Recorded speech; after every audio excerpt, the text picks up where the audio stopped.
Welcome to all the students. This is your Dr. Sirajuddin again in your YouTube channel Agri Tutorial. So in this particular lecture, we will deal with the impact or the effect of drought on the crop production. So earlier we have gone through the chapters like rain-fed agriculture, the overview of rain-fed agriculture, and in the second lecture we talked about the drought and the difference between the aridity and drought and the types of drought. So here I have come up with the third lecture in which we will surely talk about the effect of drought on the crop production as such. So this is very important topic, and today I'll take up only the general part. I'll not go in deep because it is very essential to know the basics first, and then later on we'll discuss your in detail part, like in terms of crop physiology. So without much ado, let us start the topic.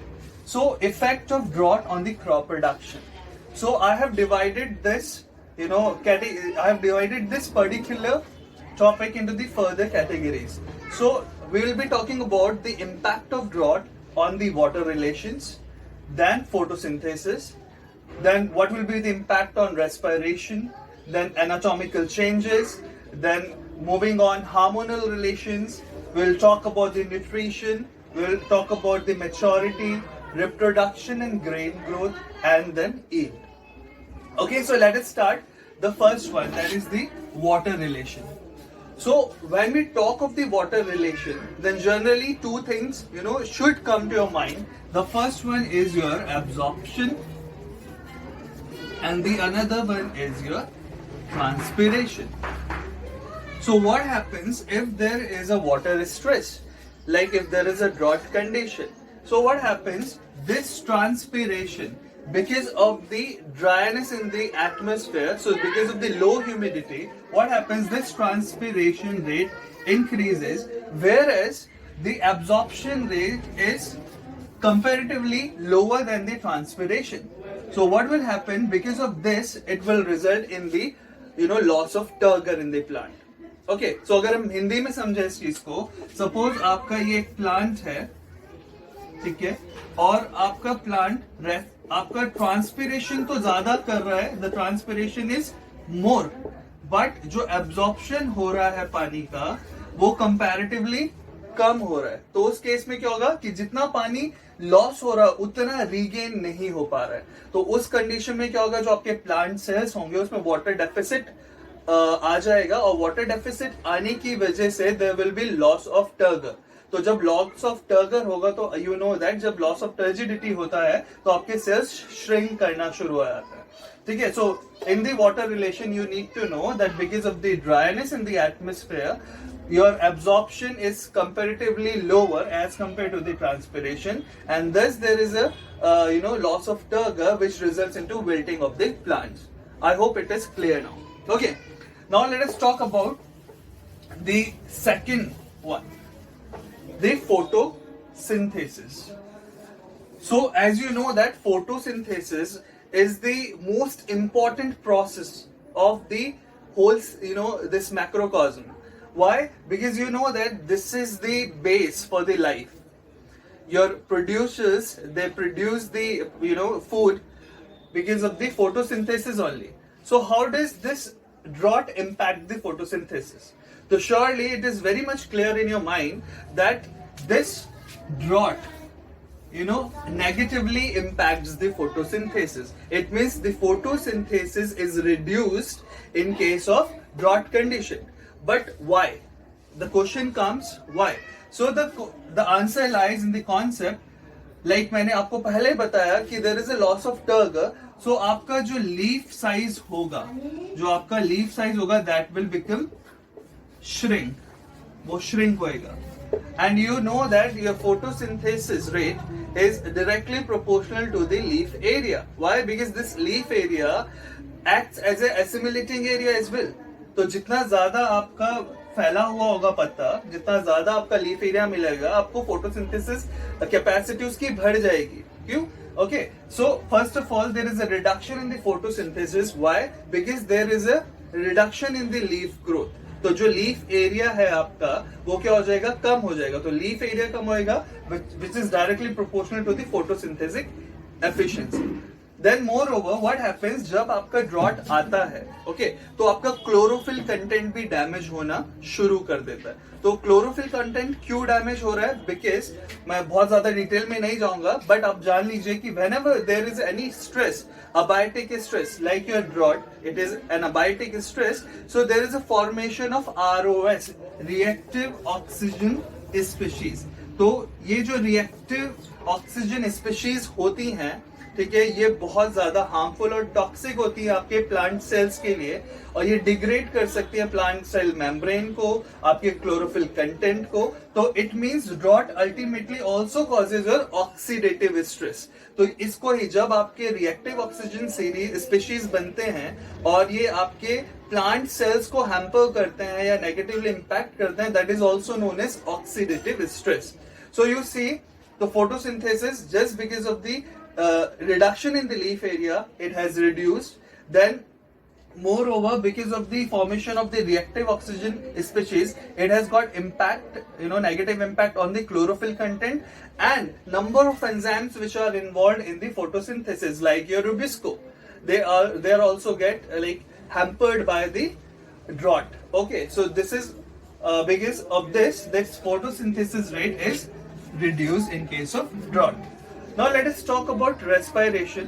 So it has been experienced or researched out कि अगर mild drought है, बहुत ज्यादा drought नहीं है, तो जो ये रेस्पिरेशन होगा आपका, it will increase under the mild stress. तो अगर आपका माइल्ड स्ट्रेस है, यहाँ पर आपको ये याद रखना है, ठीक है, कि क्वेश्चन भी पूछा जाता है कि अगर माइल्ड है तो रेस्पिरेशन इंक्रीज करेगा, बट अगर सीवियर है, अगर आपका ड्रॉट सीवियर है, then your respiration will reduce. Okay, so you have to keep in your mind that respiration under the mild stress it increases, but under the severe stress it decreases.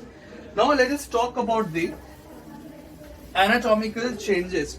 What sort of anatomical changes occur in the plants during drought? This is very much important और question भी इससे आपके आते ही आते हैं। तो सबसे पहला जो एनाटॉमिकल चेंजेस यहाँ पर होगा, जो कि मैं बहुत बार डिस्कस कर चुका हूं, कि सबसे पहले आपका जो सेल एलोंगेशन है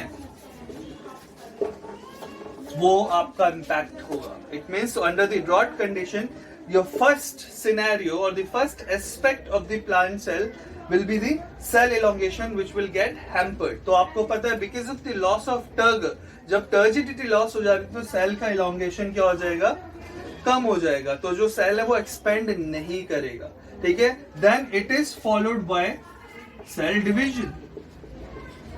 तो क्वेश्चन आता है आपका कि under the drought condition whether your cell elongation is impacted or cell division, so both are impacted, but cell elongation is impacted earlier and then it is followed by the cell division. Always remember this. Okay, if we talk about the other anatomical changes which occur during the drought, then there is a thickening of the cell wall। तो जो आपकी cell wall होगी वो क्या हो जाएगी, thick हो जाएगी। So it will lead to the thickening of the cell wall as such।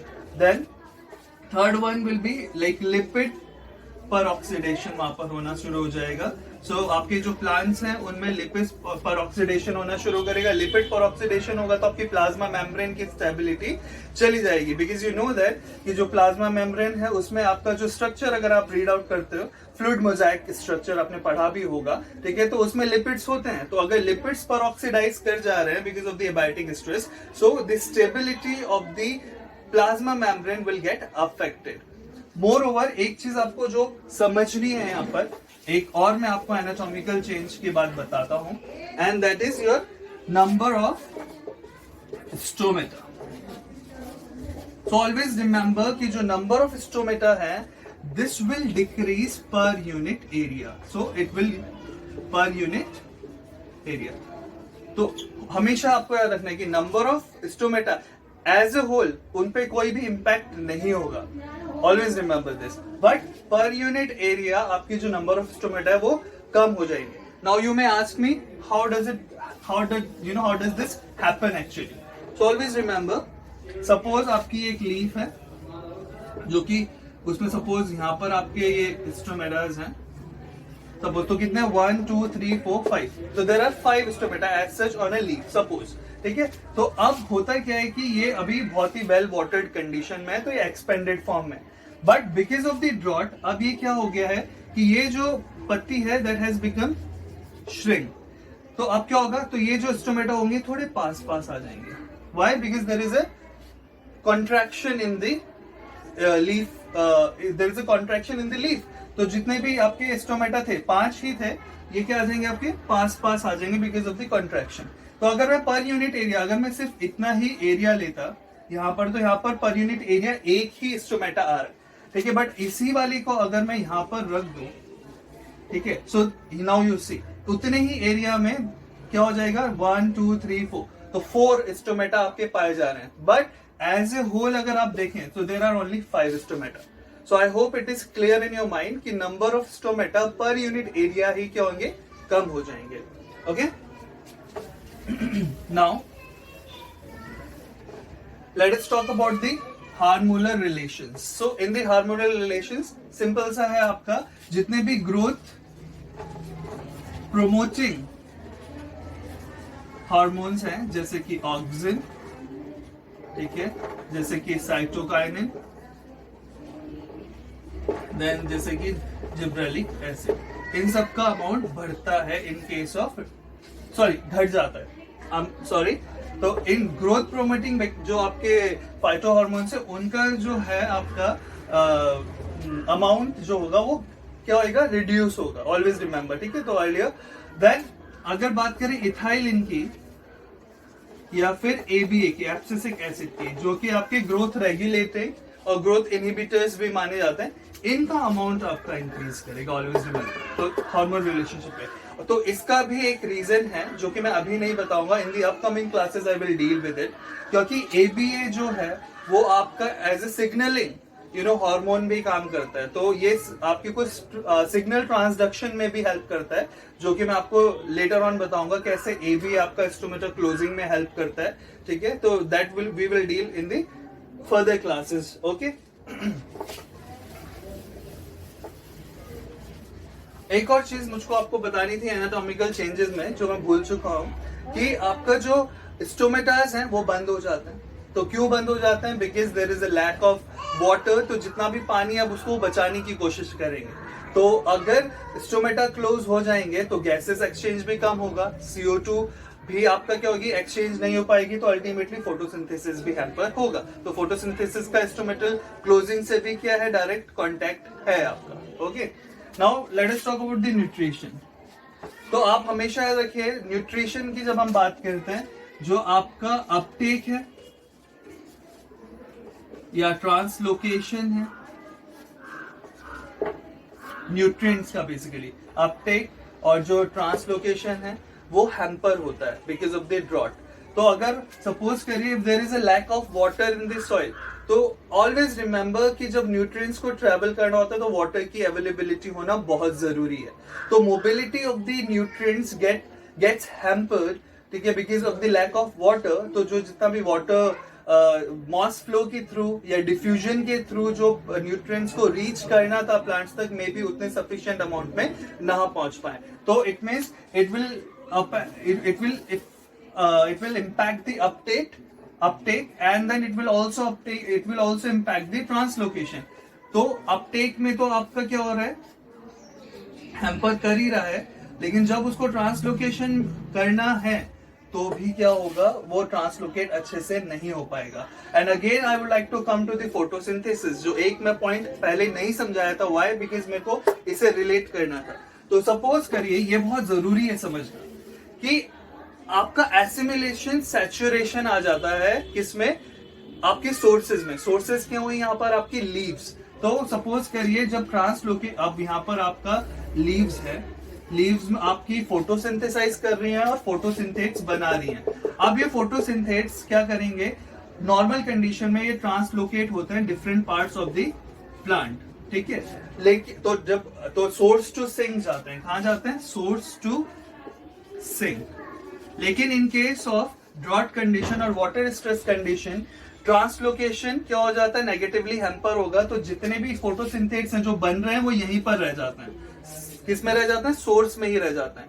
तो सोर्स में रह जाने के वजह से आपका एक नेगेटिव फीडबैक जाता है, ठीक है, सिग्नल जाता है प्लांट को कि no, you can not photosynthesize more because there is sufficient photosynthates in this source, ठीक है। तो वो इसलिए नेगेटिव फीडबैक कहला रहा है क्योंकि वो ट्रांसलोकेट नहीं हो रहा है, ठीक है। तो जब ट्रांसलोकेशन नहीं हो रहा है तो ये जो सोर्सेस थी आपकी, ठीक है, तो अल्टीमेटली उनमें सैचुरेशन आ जाएगा और because of that saturation also photosynthesis decreases and your nutrition is also hampered. Okay, now let us talk about, जल्दी जल्दी से अब हम थोड़ा सा और पढ़ लेते हैं फटाफट, मैच्योरिटी की बात करते हैं। Yes, your maturity of the crops is impacted because of this drought। तो कैसे इम्पैक्ट होती है, लेट अस टॉक अबाउट, कि आपको बस एक चीज याद रखनी है।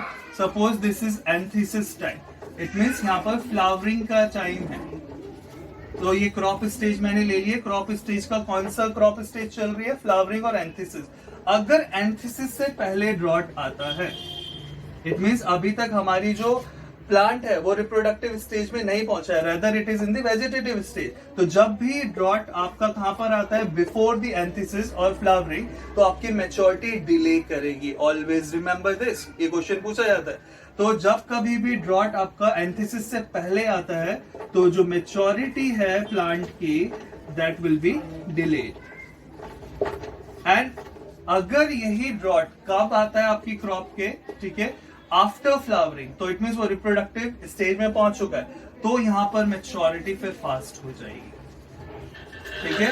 और ये जो वाला केस है मैच्योरिटी फास्ट, ये वीट के केस में हीट स्ट्रेस, हीट इंजरी के नाम से भी जाना जाता है, कि अगर एक बार आपकी फ्लावरिंग हो गई, ग्रीन डेवलपमेंट होना शुरू हो गया, उस टाइम पर आपकी वाटर डेफिसिट हो जाता है, तो जल्दी जल्दी आपका प्लांट क्या करता है कि मैच्योर होने की कोशिश करता है। और जब मैच्योर होने की कोशिश करता है जल्दी जल्दी, ठीक है, तो उसकी जो ग्रेन साइज है वो श्रिंक कर जाता है, ठीक है। So it means it affects the maturity, it also affects the grain growth which I have just spoken. तो आपका रिप्रोडक्शन भी इंपैक्ट होगा। क्यों? क्योंकि अब मैं इन दोनों को एक साथ ही ले लेता हूँ। वाई? अगर फ्लावरिंग के टाइम पर मॉइस्चर नहीं है या फिर आपकी ड्राइनेस एटमॉस्फेयर में, तो पॉलन क्या होंगे, वायबल नहीं रह पाएंगे।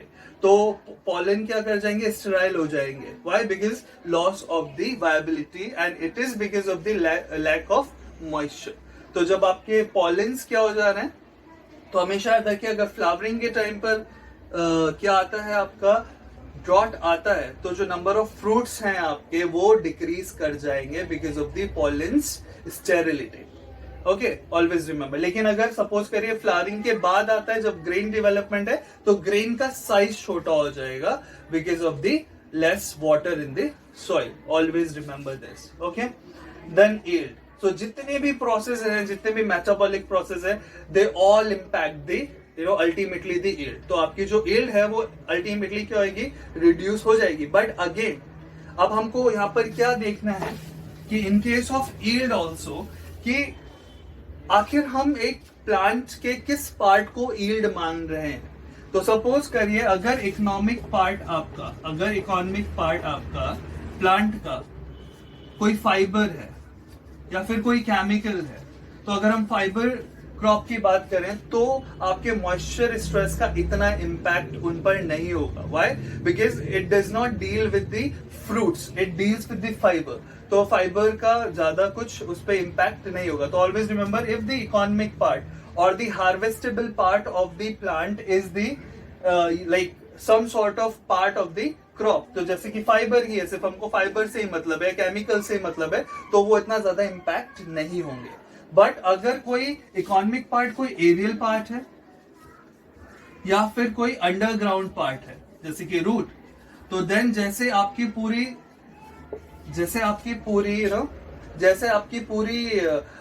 टोटल ग्रोथ इम्पैक्ट होती है, वैसे ही आपका फिर वो वाला जो पार्ट है, it will also get impacted. Okay, but अगर हम सीरियल्स की बात करते हैं, तो सीरियल्स में बेसिकली हमको सीड्स से seeds are the economic part. तो एज आई सेड, वहां पर आपको देखना है कि अगर किसी प्लांट का इकोनॉमिक पार्ट सीड है, जैसे कि सीरियल, तो फ्लावरिंग के टाइम पर या ग्रेन डेवलपमेंट के टाइम पर अगर ड्रॉट होता है तो yes, surely it will going to impact the yield.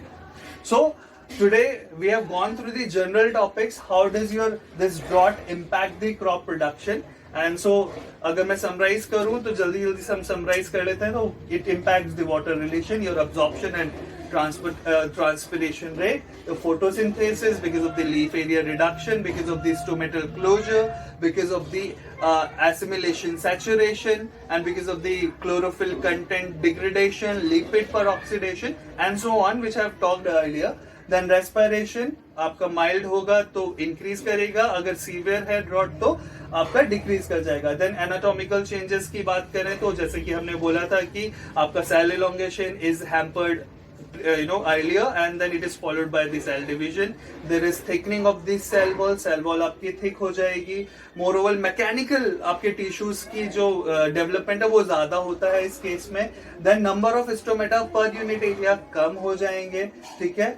And hormonal relation, जितने भी ग्रोथ प्रोमोटिंग हार्मोन्स है, ऑक्सिन, साइटोकाइनिन, जिब्रेलिक एसिड, उनकी जो अमाउंट है वो कम हो जाएगी. एथाइलिन और जो एब्सिसिक एसिड है जिनको हम ग्रोथ रेगुलेटिंग और इनहिबिटर्स मानते हैं वो बढ़ जाएंगे, ठीक है. Nutrition I have already talked about, आपका ट्रांसलोकेशन और आपका अपटेक क्या हो जाएगा, रिड्यूस हो जाएगा because of the lack of water, because it impacts the diffusion and the mass flow. Okay. Then maturity में आपको मैं बता चुका हूं अगर मैच्योरिटी कैसे हैम्पर होगी. मैच्योरिटी डिले करेगी अगर वेजिटेटिव फेज में ड्रॉट आता है, और आपका जो मैच्योरिटी है जल्दी आ जाएगी अगर आफ्टर फ्लावरिंग आपका ड्रॉट आता है. देन रिप्रोडक्शन एंड ग्रोथ अभी मैं डिस्कस कर ही चुका हूं, and yield as a whole is affected. So this is all for the day.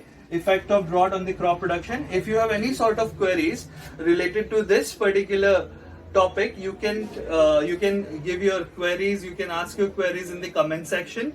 And this is all for the day. Do like and comment, and also please subscribe my YouTube channel Agri Tutorial, and keep motivating me to give you regular updates on this. So this is all for the day. Thank you very much, class.